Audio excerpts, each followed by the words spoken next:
नमस्कार। कैसे हैं आप? मैं हूं मनीष ठाकुर और आप देख रहे हैं द व्यूज मीडिया। राजद्रोह पर सुप्रीम कोर्ट के फैसले में ने कांग्रेस के लिए वो हाल कर दिया कि चौबे जी गए छब्बे बनने दूबे बनकर लौटे। ऐसा लग रहा है कि कांग्रेस की बाँछें खिल रही है और वो क्रेडिट लेने के चक्कर में है कि राजद्रोह कानून पर कांग्रेस के पहल के कारण सुप्रीम कोर्ट ने रोक लगा दिया, जबकि इस मामले में किसी ढंग की रोक लगी ही नहीं।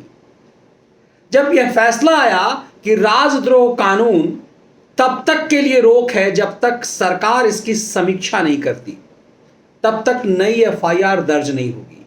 सुप्रीम कोर्ट से यह फैसला आते ही राहुल गांधी ट्वीट करते हैं और कहते हैं कि सच बोलना देशभक्ति है, देशद्रोह नहीं। सच कहना देश प्रेम है, देशद्रोह नहीं।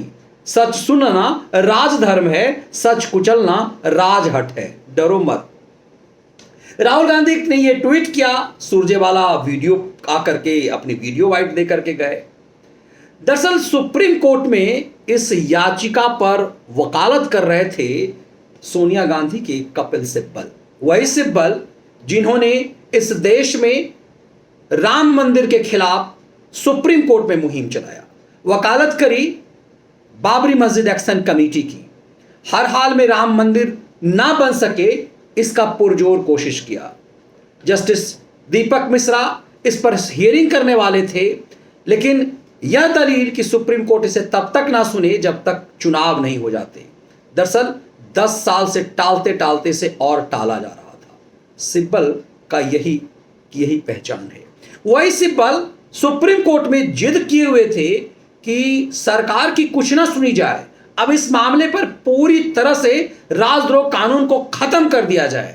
सॉलिसिटर जनरल ने तुषार मेहता ने यह दलील दी कि ऐसा नहीं हो सकता मिलॉर्ड, सिरे से खारिज किसी चीज को नहीं किया जा सकता मिलॉर्ड। सॉलिसिटर जनरल लगातार ये कहते रहे कि इस पूरे मामले में यह दिखाई दे रहा है कि राजद्रोह के कानून खत्म कर देने से देश की सुरक्षा खतरे में पड़ सकती है। राजद्रोह कानून पर सरकार दोबारा विचार करेगी।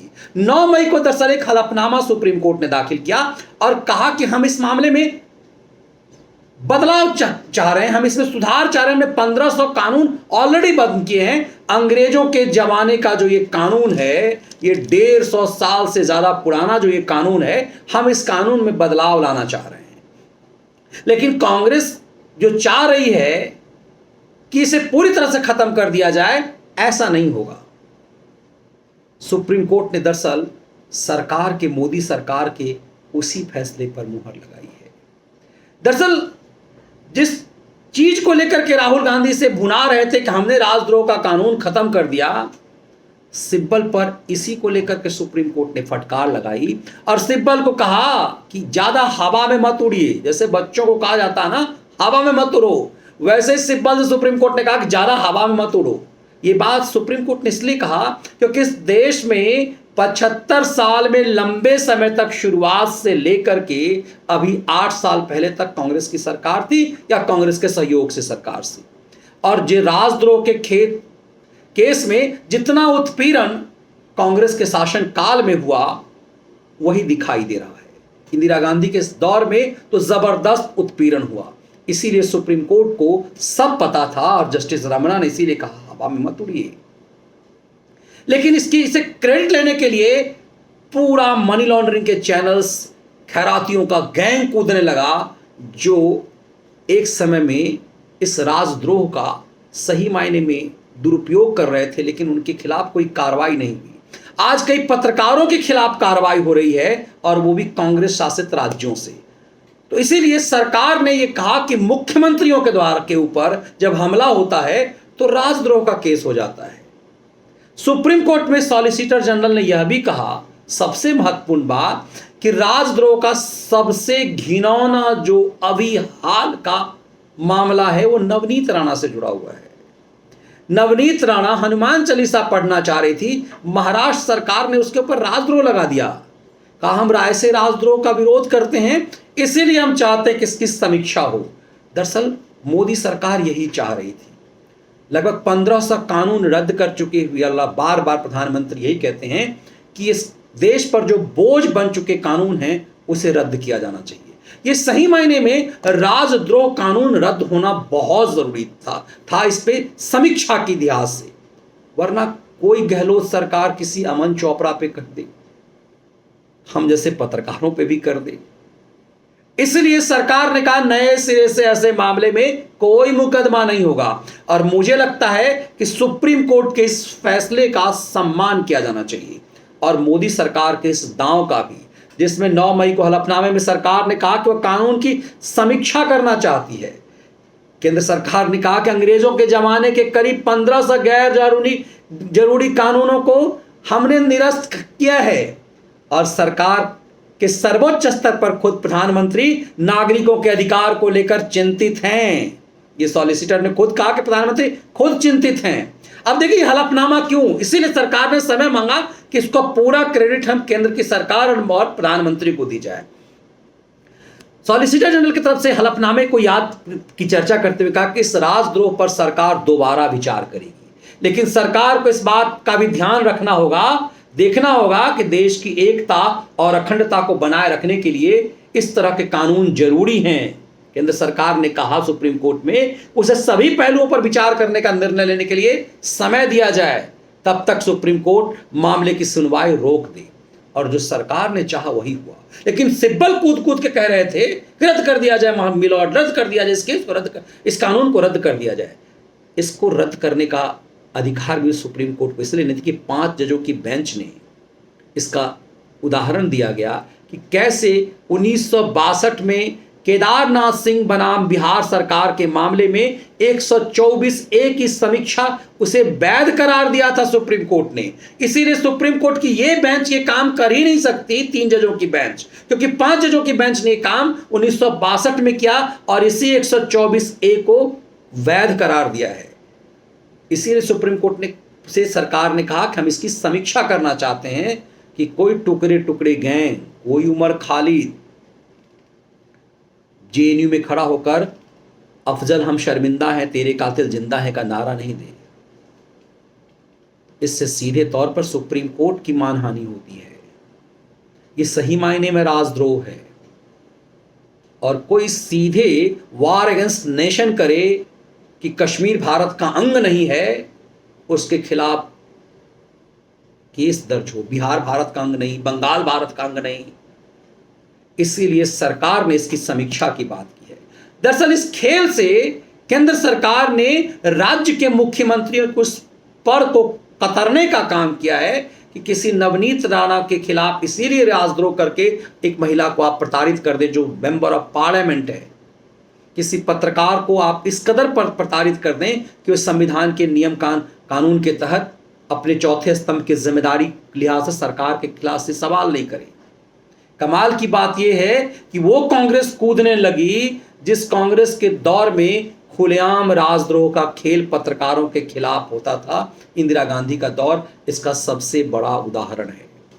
कमाल की बात यह भी है कि राजस्थान की सरकार एक पत्रकार पर राजद्रोह लगा देती है।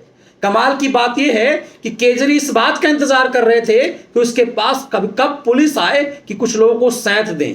ये उन्होंने ऑफिशियल बाइट दी हुई है कैमरे के सामने में कि यदि हमारे पास पुलिस होती तो कुछ लोगों को अंदर कर देता ऐसे मामले में ताकि दूसरे को सबक मिले। और जो ही पंजाब में सरकार बनी तो दिल्ली में बैठकर केजरी ने गैर कानूनी तरीके से पंजाब के पुलिस का इस्तेमाल किया और दिल्ली में अपने खिलाफ बोलने वाले एक बीजेपी के नेता के खिलाफ गंभीर राजद्रोह का मुकदमा दर्ज करवा दिया। यह दिखाता है कि सत्ता का दुरुपयोग राजद्रोह के लिए कैसे होता रहा है। इसलिए आम नागरिक के हित की रक्षा करने के लिए यह जरूरी था कि राजद्रोह के इस केस की समीक्षा की जाए ताकि राज्य सरकारें इसका दुरुपयोग ना करें। इसीलिए केंद्र सरकार की तरफ से सॉलिसिटर जनरल ने कहा कि कुछ मामले हैं जिसके चलते पूरे कानून को रद्द नहीं किया सकता। तभी समझ में आएगा कि चौबे जी बनने के लिए गए थे, चौबे जी छब्बे बनने, और सिब्बल जो कूद कूद कर राजद्रोह को खत्म करने की बात कर रहे थे, सुप्रीम कोर्ट ने क्या कुछ कहा। दरअसल सुप्रीम कोर्ट को यह बेहतर समझ में आता है कि कानून बनाने की जिम्मेदारी सरकार के पास है। सुप्रीम कोर्ट की जिम्मेदारी उस कानून के प्रहरी की है। कानून सरकार ही बनाएगी और मोदी सरकार यही तो चाहती थी कि सेडिशन पर, राजद्रोह पर उसकी समीक्षा हो। इसीलिए खुल करके ये कहा गया सुप्रीम कोर्ट में हलफनामे में कि हमने 1500 गैर जरूरी कानूनों को निरस्त किया है और खुद प्रधानमंत्री अक्सर इस बात को लेकर चिंतित रहते हैं। तब समझ में आया कि राजद्रोह पर दरअसल सुप्रीम कोर्ट में मोदी सरकार ने क्या दांव चला। राहुल गांधी जैसे लोगों को गुमराह कर दिया उनके फिर सलाहकारों ने, और जिस तरह से राहुल गांधी ने एक समय में सुप्रीम कोर्ट की मानहानि कर दी थी राफेल मामले में, उसी ढंग से एक बार फिर उनके सलाहकारों ने उन्हें गलत जानकारी दी और फिर ऊल जुलूल बातें कर गए, जिससे जनता के सामने फिर से एक बार कांग्रेस और गांधी परिवार को नग्न कर दिया गया। मोदी सरकार का यह दांव सुप्रीम कोर्ट में इतना प्रभावशाली रहा, जिसकी समझ कांग्रेस और तुष्टीकरण के समाज को और साथ ही खराती गैंग को ये बाद में आया, जो कूद रहे थे इस बात को लेकर के, ये माहौल बना करके मनी लॉन्ड्रिंग के चैनलों पे कि मोदी सरकार पर सुप्रीम कोर्ट ने लगाम लगाया है। दरअसल खेल समझ में आया कि फिर कोई राजस्थान, कोई महाराष्ट्र से गैर कानूनी तरीके से राजद्रोह का दुरुपयोग ना कर सके, सरकार ये चाहती थी। समीक्षा इसकी होनी है, जुलाई में सुप्रीम कोर्ट को फिर बैठना है, तब तक सरकार के पास वक्त है इस पर एक बेहतरीन समीक्षा करने की, ताकि चोट वहाँ लगे कि सांप भी मरे और डंडा भी ना टूटे। ये विश्लेषण आपको कैसा लगा ज़रूर साझा कीजिएगा। यदि इसके कंटेंट आपको पसंद आए तो वीडियो को लाइक और शेयर जरूर कीजिएगा। यदि आपको इसके एक कंटेंट पसंद आते हैं तो इस चैनल को सब्सक्राइब कीजिए और लाइव विश्लेषण के लिए आप हमारा मनीष ठाकुर शो देखना ना भूलें और उसे सब्सक्राइब ज़रूर कर लें। बहुत बहुत धन्यवाद।